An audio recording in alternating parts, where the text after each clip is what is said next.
Ever since I was a little girl, my mother taught me one golden rule: date bad boys for the thrill, but marry a boring man for stability. I lived by that belief. And in New York City, I found the ultimate bad boy. His name was Landon Pierce. He was a notorious heartbreaker, the kind of man who could look at a woman and say, "Out of all of them, you're the one I care about most," and somehow make her believe it. And me, I wasn't innocent either. I was the queen of mixed signals, a master of emotional chess wrapped in silk dresses and soft smiles. My favorite line was simple: "I can't sleep because I'm not sleeping next to you." People said we were the perfect toxic couple. They weren't wrong. We weren't built on trust. We were built on tension, on jealousy, on the thrill of almost losing each other. But a month ago, everything changed. My mother was diagnosed with early-stage lung cancer. Standing in those sterile hospital hallways, watching her try to act strong while fear sat quietly in her eyes, something inside me shifted. For the first time in my life, stability didn't sound boring. It sounded necessary. So I decided I was going to leave Landon. What I didn't realize is that walking away from a game you're winning isn't nearly as easy as it sounds. Landon hates answering his phone. But finding him, that's easy. He practically owns a private section at Obsidian, an upscale lounge in Manhattan. Out of 365 days a year, he's probably there, 360. And tonight was no exception. When I walked in, I saw him immediately.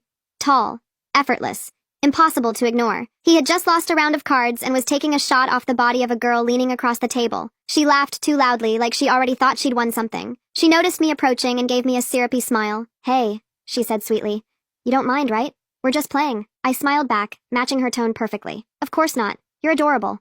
Honestly, why don't you just move into our penthouse? We have plenty of space." Her smile twitched. She rolled her eyes and turned back to the table. I shifted my gaze to Landon, and right on cue, my eyes filled with tears. Clean.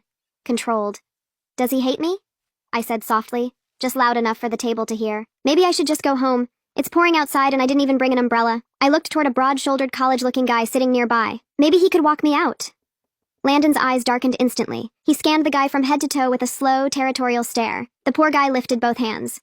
"Whoa, don't drag me into this. Everybody knows Landon's obsessed with you, Harper." The mood shifted. Landon downed the rest of his drink, gently pushed the other girl aside and stood up. "I'm heading out," he announced casually. "My girl's jealous. Gotta take her home and fix it. Drinks are on me tonight." Cheers exploded around us. He pulled me into his arms like he just won something. I didn't resist. In the car, the city lights flashed across his face as he kept glancing at me. "Are you actually mad?" he asked. "You know I was just messing around." There it was. "Out of all of them, you're the one I care about most." He said it softer this time, almost convincing. If I wasn't so shallow, if I wasn't so addicted to his face, I would have left years ago. He leaned closer, brushing his lips near my ear. "What perfume is that?" he murmured. "Vanilla? You smell insane. I swear you drive me crazy." "Landon," I said, cutting through his tone. "I want to break up." He paused, then smiled slowly. "What role play is this? CEO and rebellious assistant? Stranger on a plane?" "I'm serious." My face didn't move. His smile faded. He leaned back in his seat, flipping his lighter open and closed. Calm. Irritatingly calm. "All right," he said finally. "Give me one reason that actually makes sense. There are too many women. Have any of them ever shown up at our door? Have you ever caught me in bed with one?" I hesitated. Technically, no. I didn't have proof. "I want to get married," I said instead. I expected panic. A laugh. A refusal. Instead, he shrugged. "Pick a date. We'll go to City Hall." Like marriage was just paperwork. Like vows didn't mean anything. "My mom wants me to find someone reliable," I added quietly. He tossed the lighter onto the dashboard and smirked. "Then let's go ask her which part of me isn't reliable. She just got out of surgery. Don't stress her." He pulled me closer again, kissing my cheek. "I'm joking," he said. "You're just bored?" That night, his phone buzzed on the nightstand. I glanced at the screen. Elena, the one everyone said he never got over. "Your phone," I said. He walked out of the bathroom with a towel around his waist, water still tracing down his chest. "Hello?" Pause. "Tonight?" "Yeah, I'll come get you." He hung up and leaned down to kiss my forehead. Something came up. "Be good. Go to sleep." It was 1 a.m. A man who leaves after a late-night call from his ex. That was it. My chance. As soon as his car pulled out of the garage, I grabbed my keys and followed him. He drove to a hotel downtown. I waited an hour before knocking on the door of the room he entered. The door opened. A girl in a simple white dress, hair in a loose braid. She looked almost innocent. "Elena," I said. I lifted my phone and started recording. "Are you crazy?" she whispered. Landon stepped out of the bathroom, fully dressed, not a wrinkle in his shirt. That didn't make sense. "Delete that," he snapped. "Now." He reached for my phone. I pressed it against my chest. "You said I needed proof to leave you. This isn't proof of anything." It's the middle of the night. You didn't come here just to say hello. Elena's eyes filled with tears. Soft. Fragile. I almost laughed. I was the girlfriend. I was supposed to cry. She grabbed his sleeve. I'm sorry, she whispered. I didn't mean to cause problems. I widened my eyes. Landon, yell at me if you want. Just tell me one thing. Between her and me, who do you love more? He grabbed my waist and leaned close to my ear. Stop the drama. Delete the video. Panic, not guilt. You're choosing her, I said quietly. Go home, Harper. I actually have something important to handle. There it was. I deleted the video right in front of him, then I walked away. That same night, I moved back into my own apartment. My chest felt tight the entire drive home. Maybe after hearing, "You're the one I care about most" 100 times, I started believing it, but tonight proved something. He either loved her, or he respected her more. And I wasn't sure which one hurt worse. The breakup didn't explode. It settled, quiet, sharp, heavy. And the strangest part? My mother was thrilled. The morning after I left Landon, she dragged me to an elite matchmaking agency in Midtown like it was an emergency. Ms. Hayes, the woman at the desk said smoothly, we offer the silver package, the gold package. Give my daughter the platinum executive package. My mother interrupted. Mom, I whispered, embarrassed. You need that money. She squeezed my hand. Her grip was weaker than it used to be. At my age, I've seen enough, she said. Your future matters more than my lungs. I hated when she said things like that. The matchmaker smiled like she'd just closed a sale. She handed me a thick folder. These are exceptional men, she said proudly. Established, stable, no scandals. I flipped through the profiles. Doctors, investors, real estate developers. Every face looked painfully normal. My brain was still stuck on Landon's stupidly perfect jawline. Your phone is ringing, the matchmaker said gently. I looked down. Landon. I stepped away before answering. Hello, did you delete the video or not? His voice was tight, controlled anger. It's deleted. Technically true. Last night I deleted it in front of him. This morning I recovered it, and I sold it for $2,000. I didn't even negotiate. It wasn't about the money. It was about damage. By now, the video was everywhere. Headlines exploded. Billionaire heir spotted in secret late-night hotel meeting. But that wasn't the real story. The real story came an hour later. Elena wasn't just an ex. She was rumored to be the secret daughter of a rival family, which explained the panic. Which explained why Landon wanted that video gone. I deleted it, I repeated sweetly. I'm terrible with technology, though. Maybe it synced somewhere? Silence. Then he laughed, cold, short. Where are you? Busy. Doing what? I'm getting married. I hung up before he could respond. Then, without really looking, I pointed at one of the profiles in the folder. Him. I'll meet him. The folder closed with a soft thud. The name printed at the bottom of the page felt deliberate. Nathan Cole. 34. Tech entrepreneur. Estimated net worth high enough to make headlines. No scandals. No rumors. No chaos. Boring. Exactly what my mother wanted. Nathan's building wasn't flashy. It was quiet, the kind of quiet that felt expensive. The elevator ride up felt longer than it should have. When the penthouse doors opened, he was already standing there. Tall. Dark suit. No tie. He wasn't devastatingly handsome like Landon. He didn't need to be. There was something else about him. Control. Harper Hayes, he said evenly. Come in. His voice wasn't seductive. It was firm, like he was used to being obeyed. The apartment was minimal. Clean lines. Floor-to-ceiling windows overlooking Manhattan. No music playing. No drinks waiting. No performance. My mother can wait in the lounge, he said calmly. I'd prefer to speak with you alone. Not a suggestion. My mom hesitated but nodded. The door closed behind us. Nathan walked toward the window. I stayed where I was. You sold the video for $2,000, he said without turning around. My stomach tightened. That's not a large number, he continued, considering the damage it caused. I didn't destroy him, I said. I exposed him. He finally turned to look at me. His eyes weren't warm. They were analytical. No, he said quietly. You started a war. My pulse quickened. What does that have to do with marriage? He stepped closer, slow, deliberate. Landon Pierce isn't just a reckless heir. He's my primary competitor. The air shifted. And you, he added, just made yourself very interesting. There it was. Not stability, not safety. Strategy. Are you proposing marriage? I asked carefully. Or an alliance? He tilted his head slightly. Both. My phone buzzed on the table. Landon. Nathan glanced at the screen. Answer it. I held his gaze. For the first time in my life, I wasn't sure who was manipulating who. I swiped to accept. I need to see you, Landon said immediately. Now. I looked at Nathan. He didn't look away. Tell him where you are, Nathan murmured. My heart pounded. I'm busy, I said. I know exactly where you are, Landon replied calmly. Nathan Cole, penthouse, glass walls, Minimalist nightmare. My blood ran cold. Nathan didn't look surprised. You have 5 minutes to explain why you're playing with my competition, Landon continued. Competition. Nathan extended his hand slightly, not touching me, just claiming space. Invite him up, he said quietly. Landon heard. Is he with you right now? I didn't answer. My silence was confirmation. Good, Landon said. Don't make me wait in the lobby. The line went dead. The air felt heavier. Does he have access to your security system? I asked. No, Nathan replied calmly. He has access to half of Manhattan. I swallowed. What do you collect? I asked him.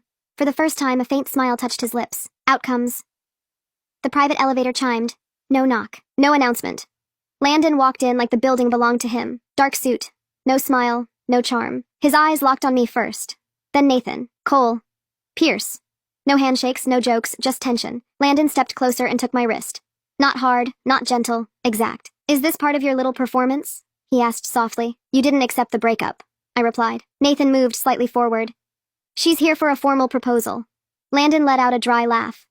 Since when do you do anything that isn't hostile strategy? Since someone decided to turn a private matter into a public spectacle, Nathan answered. There it was again. The video, the war. Landon looked at me differently now. Not angry, not hurt, measuring. Do you really think that affected me? He asked quietly. I didn't respond. He leaned closer. What you did wasn't revenge, he said. It was a declaration. My heart pounded. Of what? That you're still playing with me. Nathan's voice cut in smoothly.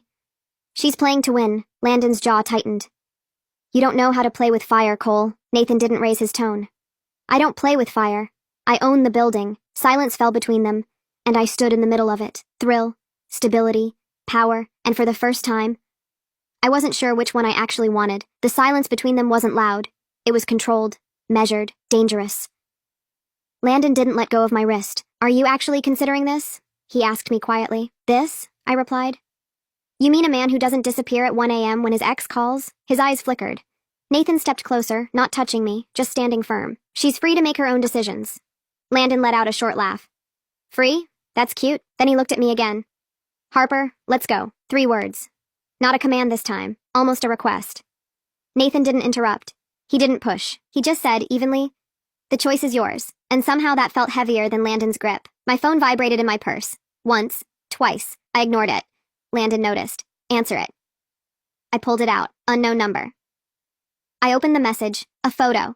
My mother leaving the hospital that afternoon. Taken from a distance. Zoomed in. Clear. Below it, 1 sentence. Wars always have collateral damage. My stomach dropped. What did you do? I whispered. I didn't even know which one I was asking. Landon frowned. What are you talking about? Nathan held out his hand. Show me. I hesitated for half a second, then handed him the phone. His expression didn't change as he studied the image. Not my style, he said calmly. Landon gave a dry smile.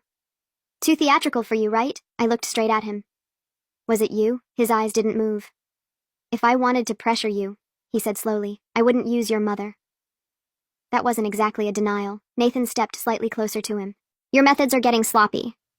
And yours are getting desperate? Landon shot back. My breathing felt uneven. This isn't a game, I said. Landon looked at me carefully.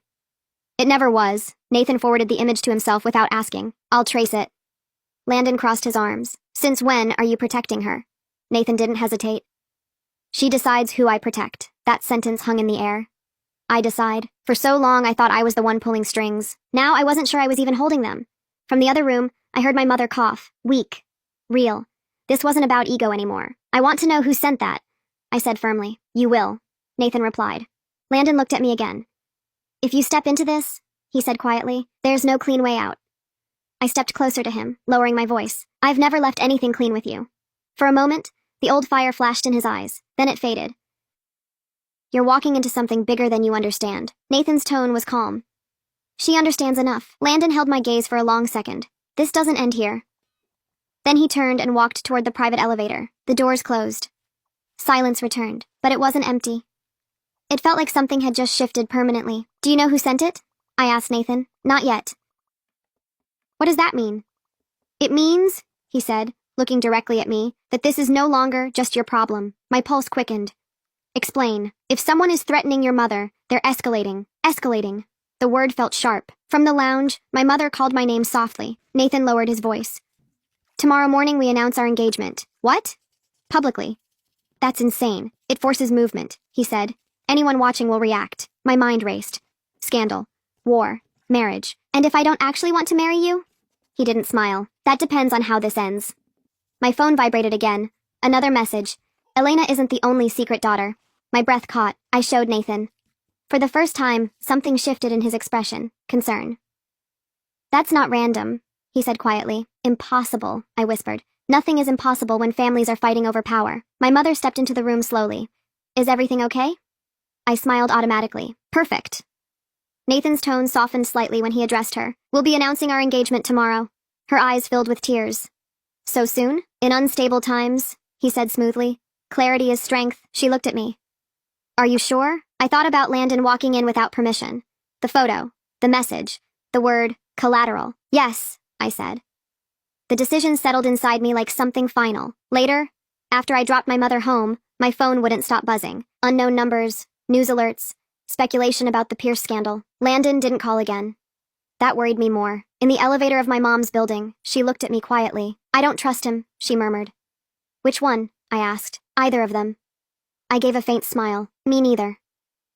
When I walked back to my car, I saw something on the driver's seat, a white envelope. No broken glass, no forced door. My heart began pounding. I opened it carefully. Inside was a photograph, me. Leaving the hotel the night of the video, the glowing sign behind me clearly showing the time. On the back, written in black ink, you started this. My chest tightened. This wasn't Landon. This wasn't Nathan. Someone else had been watching. And they'd been watching before I ever realized. My phone vibrated again. A message from Nathan. The press release goes out at 10 a.m. No clean way out. I stared at the photo again. If Elena wasn't the only secret daughter, then who else was hiding in this story? And more importantly, was I a piece on the board? Or was I the door someone was trying to unlock? I didn't sleep that night. Every time I closed my eyes, I saw three things. My mother leaving the hospital, the white envelope on my car seat, and the words written in black ink, you started this. By 9:30 a.m., I was standing inside Nathan's penthouse dressing room. He had arranged everything. Press, security, timing, control. The dress he sent over wasn't bridal. It was ivory, structured, clean, no lace, no softness. It wasn't romantic. It was strategic. Nathan stood by the doorway in a dark suit. The press is downstairs, he said calmly. Did Landon confirm? I asked. Nathan's jaw shifted slightly. Of course he did. Of course. We took the private elevator down. When the doors opened, flashes exploded across the lobby. Voices overlapped. Is this engagement connected to the Pierce scandal? Did your relationship begin before the video leak? Is this a merger? Nathan held my hand firmly. Visible. Intentional. He answered smoothly. My relationship with Harper began when I realized she doesn't fold under pressure. Not love. Not destiny. Pressure. Then I saw him. Landon stood near the back of the crowd. Gray suit. No smile. No performance. Too controlled. Our eyes met. The old fire flickered for half a second. Then it hardened. A microphone was pushed toward me. Ms. Hayes, why commit so quickly? I felt the weight of the photograph inside my bag, the date printed in the corner. The message. Because I learned something recently, I said clearly. Stability isn't boring. It's power. Murmurs spread through the room. Landon tilted his head slightly. I kept going. And sometimes the truth takes decades to surface. The room shifted. A reporter caught it immediately. Are you referring to the recent scandal? I took a slow breath. I'm referring to 1998. Silence. It wasn't dramatic. It was sharp. Like glass cracking quietly. Landon's expression changed, just slightly. Then another figure stepped forward from the side. An older man, silver hair, controlled posture. Richard Pierce, Landon's father. I believe this is a celebration, Richard said smoothly. Not the place for irrelevant speculation. Nathan's hand tightened slightly around mine. I stepped forward anyway. Mr. Pierce, I said evenly, would you like to clarify your connection to the coal heiress who died in 1998? The temperature in the room dropped. Cameras shifted. Richard didn't blink. That was a tragedy, he replied calmly. Nothing more. I pulled the photograph from my bag and lifted it slightly. It's interesting that someone wanted me to remember specific dates just days before the recent scandal broke. Richard didn't look at the photo. He looked at Nathan. This is reckless. Nathan finally spoke. What was reckless, he said evenly, was burying the truth for 27 years. The murmuring grew louder. And then she stepped forward. Elena. Simple white dress. No angel now. Just resolve. Stop, she said. Her voice wasn't loud, but it cut through everything. I sent the messages. The room froze. Landon turned toward her slowly. What did you do? Elena didn't look at him. She looked at Richard. My birth wasn't private, she said. It was hidden. The silence deepened. Richard's expression hardened. This is inappropriate. No, she replied calmly. It's overdue. She reached into her bag and pulled out a folder. I had a DNA test done 3 months ago. Landon looked stunned.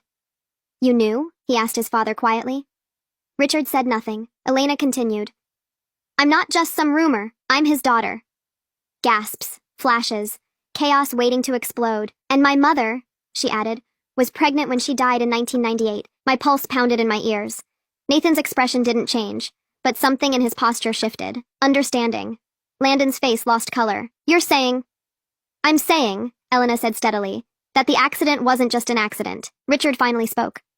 These accusations are dangerous. Elena met his eyes. So is silence. Nathan leaned slightly toward me. If this holds legally, he murmured, ownership shifts. Ownership, control, power. This wasn't just about scandal. It was about inheritance, about equity, about a war that started before I ever walked into Velvet Room. Landon looked at me. Did you know? No, I said honestly. For the first time in weeks, I wasn't playing. Elena's eyes met mine. I needed someone unpredictable, she said. Someone who could trigger something I couldn't touch directly. You used me. Yes, no apology. Just truth. Richard stepped back, assessing damage. My legal team will address this, he said sharply, but it was too late. The cameras had already captured everything. The narrative had shifted. This wasn't about my engagement anymore. It was about 1998. About a woman who died. About a child who survived. Nathan's grip on my hand loosened slightly. This changes things, he murmured. Does it change us? I asked quietly. He looked at me honestly. That depends on what you want now. Landon stepped closer. Harper, he said, and for once his voice wasn't sharp. Let's leave. Not an order, a request. Elena lifted the DNA document slightly. This is only the beginning. And she was right, because the chaos didn't explode. It organized. Within an hour, headlines were everywhere. Secret daughter emerges. 1998, accident questioned. Pierce empire at risk. The engagement announcement became secondary, exactly as Nathan would have predicted, or exactly as Elena intended. We left through a private exit. No one spoke until the car doors shut. Landon slid into the seat across from me without asking. We need to talk, he said. Nathan didn't object. He simply adjusted the route. I stared out the window as Manhattan blurred by. Everything had shifted. But the real question wasn't about Landon, or Nathan, or even Elena. It was about what really happened in 1998, and whether the truth was something any of us were ready to face. The car ride was silent for a full 3 minutes. Not the awkward kind, the dangerous kind. Landon was the first to break it. Since when did you know? He asked Elena, his voice controlled but tight. 3 months, she answered. You waited. Yes. Nathan didn't look at either of them. He was watching the road ahead through the tinted glass, calm as ever. You don't get a DNA test like that overnight, Landon continued. You planned this. I prepared, she corrected. For what? He shot back. For the moment your father slipped. Silence again. I finally spoke. The photo in my car, I said. That was you too? Elena nodded once. I needed you angry, she admitted. You're reckless when you're angry, and reckless people create cracks. You could have just told me, I replied. No, she said softly. You wouldn't have believed me. You needed to think it was your idea. That stung. Because it was true. The car pulled into the underground garage of Nathan's building. We stepped out, tension following us like a shadow. Inside the private elevator, Landon looked different. Not fiery, not amused. Thinking, if this goes legal, he said quietly, my father loses control. Nathan finally spoke. If the original accident report is reopened, he loses more than control. Landon's jaw tightened. You're implying it wasn't an accident. I'm implying, Nathan replied calmly, that the file was closed in under 48 hours despite early mechanical inconsistencies. I felt my stomach turn. Mechanical inconsistencies? Nathan looked at me. The brakes showed signs of tampering in the initial assessment. The final version removed that detail. The elevator reached the penthouse. The doors opened. No one moved immediately, because that sentence changed everything.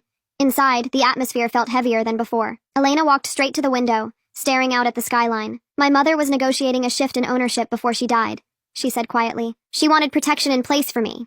Landon looked at her sharply. Protection from who? She didn't answer.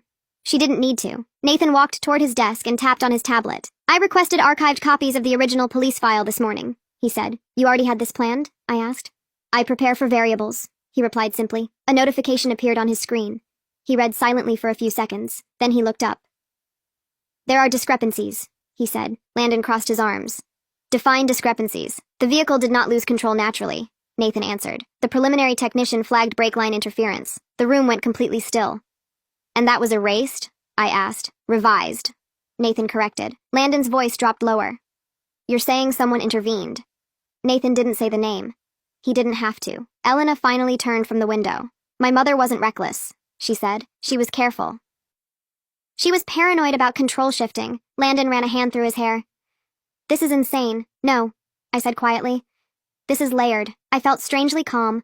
Not dramatic, not shaken, clear. If your father knew she was pregnant, I continued, and she was about to secure shares under that child's name. Landon closed his eyes briefly. Don't. Nathan finished the thought. Then eliminating that transfer protected the existing structure. Silence. Heavy. Permanent. My phone buzzed. A message from my mother. I saw the news. Are you safe? I stared at the screen for a moment. Yes, I typed back, but I wasn't sure what that meant anymore. Elena stepped closer to the table. If we reopen the case publicly, it forces forensic review. And tanks both companies, Landon added bitterly. It forces truth, she replied. Nathan looked at Landon directly. If you file the motion yourself, you control part of the narrative. Landon let out a dry laugh. You want me to bring down my own father? I want you to decide what kind of man you are, Nathan answered evenly. That landed, harder than any accusation. Landon looked at me. For once, there was no performance in his eyes. Do you believe this? He asked. I didn't hesitate.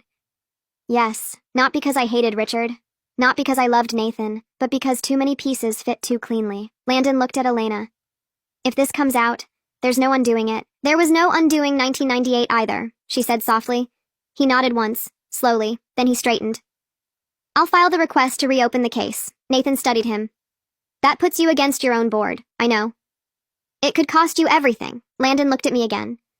Maybe it's time something cost me. That was the first honest thing he'd said in years. 3 weeks later, the case was officially reopened. Trading froze temporarily. Media exploded again. Richard Pierce stepped down citing personal reasons before formal proceedings began. The DNA results were validated in court. Elena was legally recognized as his daughter. Ownership shifted. Control fractured. But the war didn't burn the city down. It restructured it. One afternoon, in the same penthouse where everything started spiraling, the four of us sat around the table. Not as enemies. Not exactly as allies. As something more complicated. Elena would join the board. Nathan would maintain leadership. Landon would retain equity, but without absolute authority. Real balance. Not illusion. My mother sat by the window that day, stronger after her second round of treatment. Stability isn't boring, she told me softly. It's security. I smiled, because now I understood. Landon wasn't fire anymore. He was learning what it meant to stand in something uncomfortable and not run. Nathan wasn't refuge. He was structure. And me, I wasn't a pawn. I wasn't a spark. I wasn't the key someone needed to turn. I was the woman who stopped selling videos. The woman who stopped weaponizing jealousy. The woman who chose truth over thrill. Landon looked at me that afternoon. So what happens now, Harper? I took a breath. Now I live my life without trying to win. Elena raised her glass. To truth. Nathan added quietly. To balance. I looked out at the city one last time. I didn't marry for stability.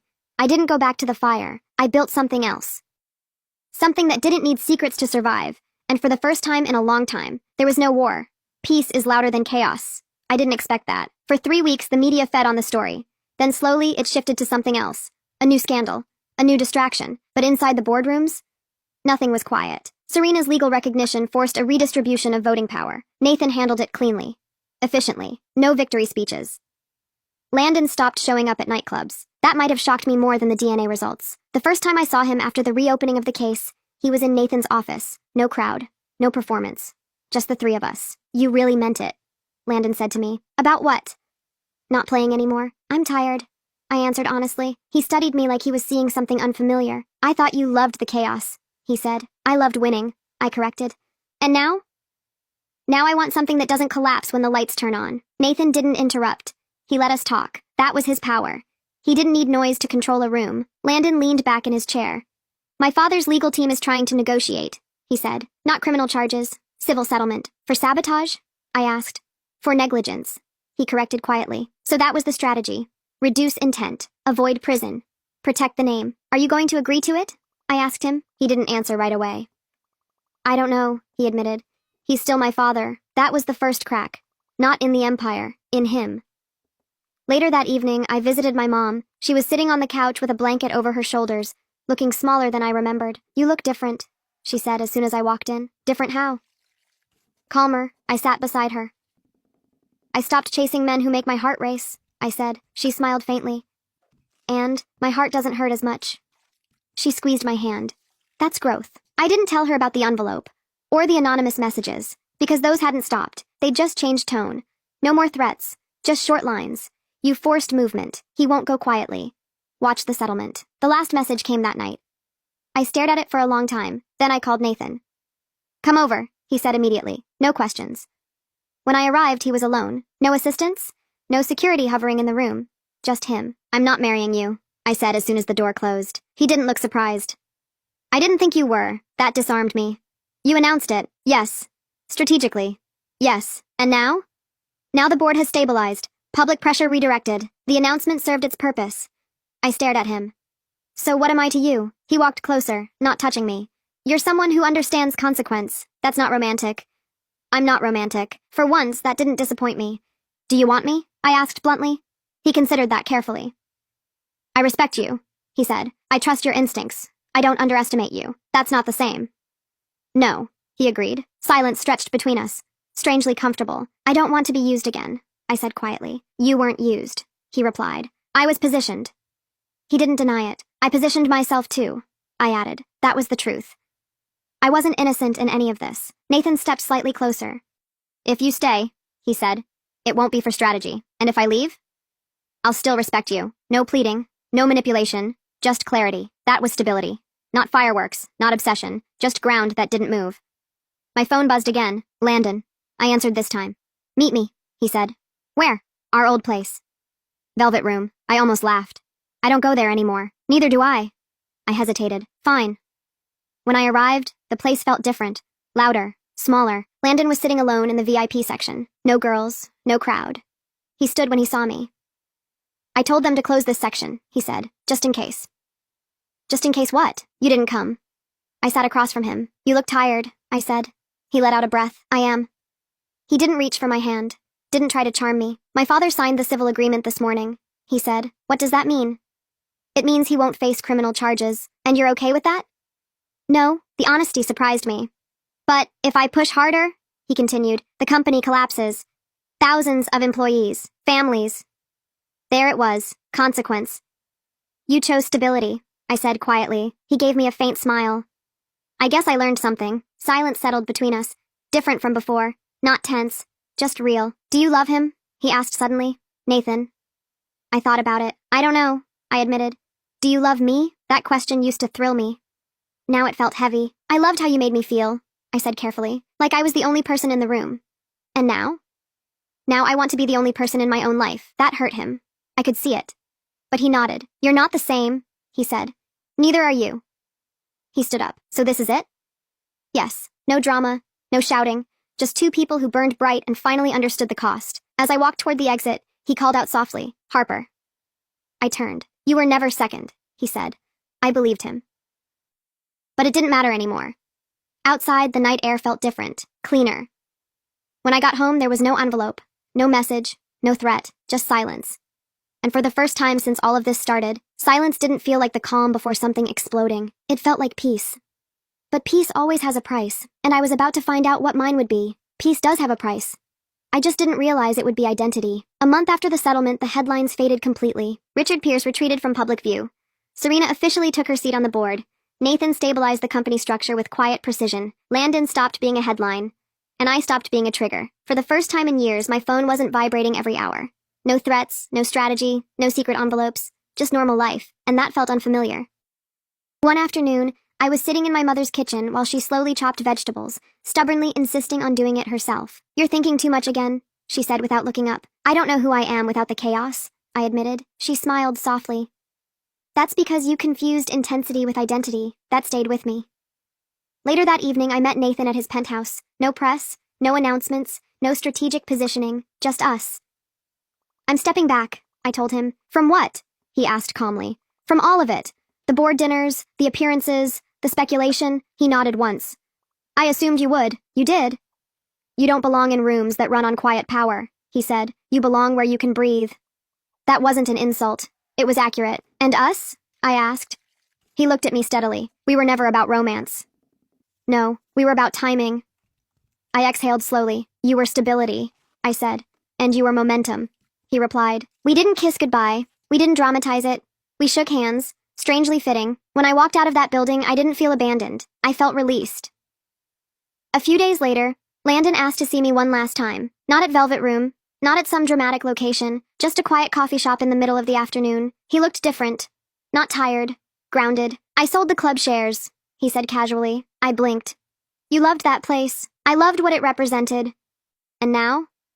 I don't need an audience." That surprised me more than anything else he had ever done. We sat in silence for a while. Not awkward, not loaded. Just two people who survived something. "You changed me," he said eventually. "I didn't mean to." "I know," he studied me. "You're not chasing anything anymore." "No." "Does that scare you?" "A little." He smiled faintly. "It shouldn't." We both knew there wasn't a future waiting for us, not because we didn't care, but because we had finally understood what we were to each other. We were fire. And fire is beautiful, but it's not meant to be lived inside forever. When we said goodbye, it wasn't dramatic. It was respectful. Final. That night, I stood in my apartment alone. No headlines, no billionaires, no war, just quiet. I walked to the mirror and looked at myself. For years, I thought I was clever because I could manipulate emotion. I thought I was powerful because I could destabilize men who thought they controlled everything. But real power wasn't in the exposure. It wasn't in the video. It wasn't even in 1998. It was in choosing not to escalate, in choosing not to sell the next secret, in choosing not to win. My mother's treatment started showing real progress 2 months later. Her scans improved. Not perfect, but hopeful. One evening, she looked at me and said, "You finally married the right thing." "What?" I asked. "Yourself." I laughed, but she was right. I didn't marry stability. I didn't return to the fire. I didn't attach myself to power. I built something quieter. I started working with a nonprofit that helps women navigate legal and financial manipulation in relationships. No cameras, no headlines, just real stories, real consequences, real change. Sometimes people still recognize my name. Sometimes they whisper about the Pierce scandal, but it doesn't belong to me anymore. It was never really mine to carry. I wasn't the spark. I wasn't the weapon. I wasn't the key. I was just the woman who decided the game wasn't worth playing anymore. And for the first time since I was a little girl memorizing my mother's golden rule, I rewrote it. Date whoever you want. Marry whoever you want. But never build your life around chaos just because it feels exciting. Because excitement fades, power shifts, secrets rot, but peace stays. And this time, I chose it.